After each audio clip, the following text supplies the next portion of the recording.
Hey guys, welcome back to the Nitro Union YouTube channel, and today we're going to tell you the story of how we took a regular old storage building, kind of like the one behind me, and turned it into a really cool 40s and 50s style service station or gas station. Be sure to stay tuned and check it out.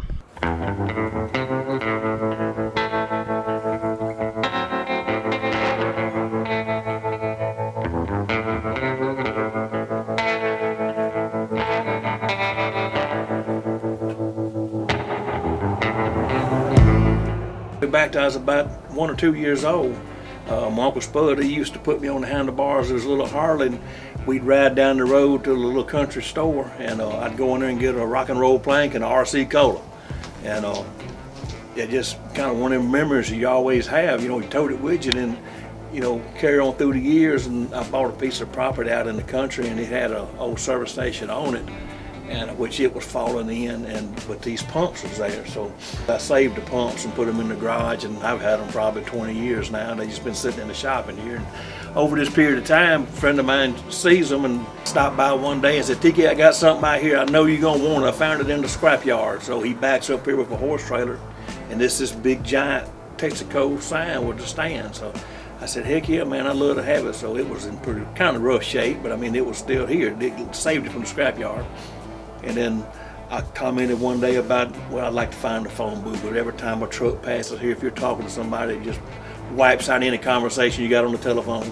So I know where a couple phone booths are at. We went up above Wesson, Mississippi, which is probably about 30 miles from here, and this lady had 2 phone booths out by her garden, and she was keeping feed in the phone booth. So I talked her out of one, I bought it from her, and you can kind of see right here, everything is magnified when something passes here. You just can't talk. So I said, we'll get a phone booth, put it in my shop, and I'm going to use it and get in there and shut the door like I could talk to somebody whenever I'm ordering parts. Well, anyway, I got the phone booth. It's been sitting in the shop alongside these pumps. Well, right after Katrina, I run across this little storage building, and I'm always needing some more storage room. So the more I look at it, the more junk I'm collecting. I said, heck, I might as well just put it up here, and I kind of mimic and make it look like an old service station.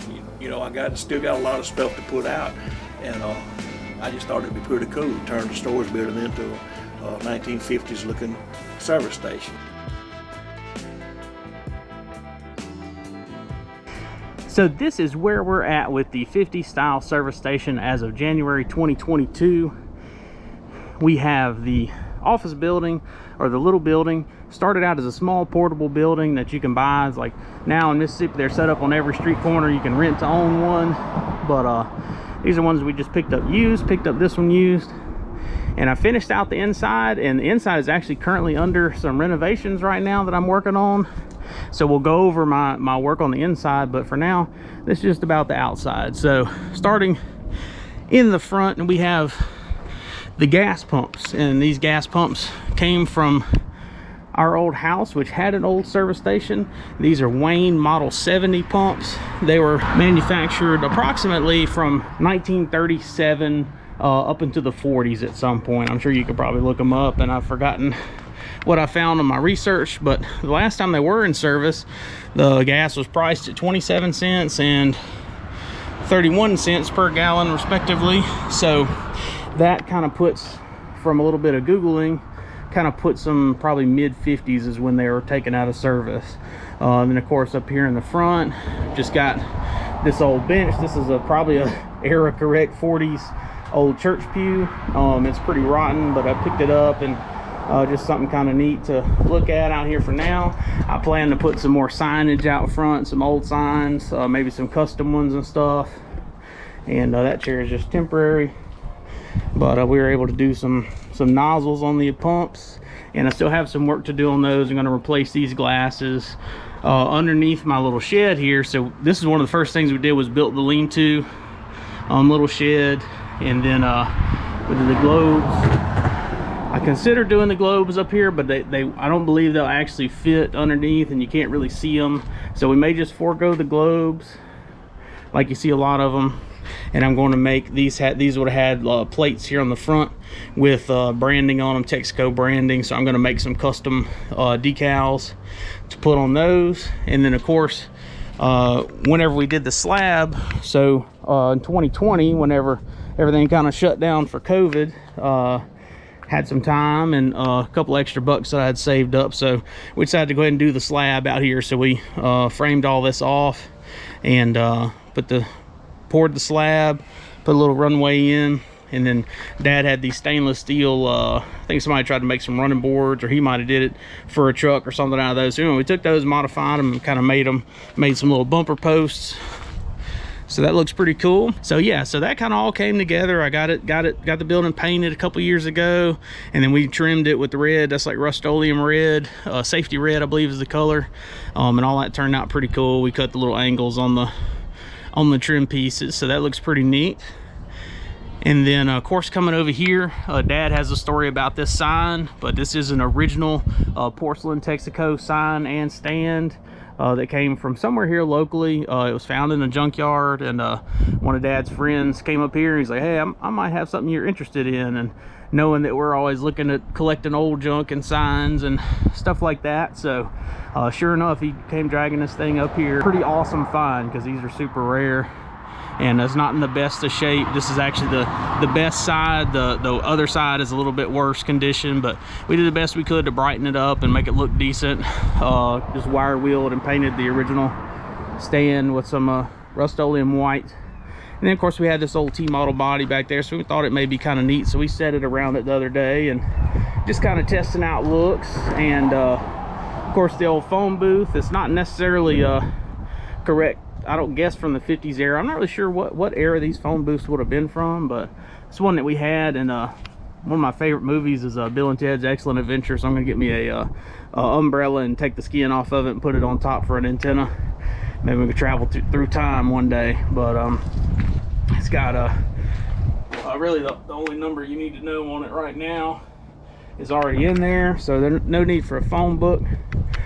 But yeah, guys, so this is my little service station, and Dad kind of tell the story behind it as well, and just kind of something to do. And I'll show you some pics. Our goal with this was to be able to pull, you know, hot rods out here in the front and take pictures in front of the service station. We have some more future plans.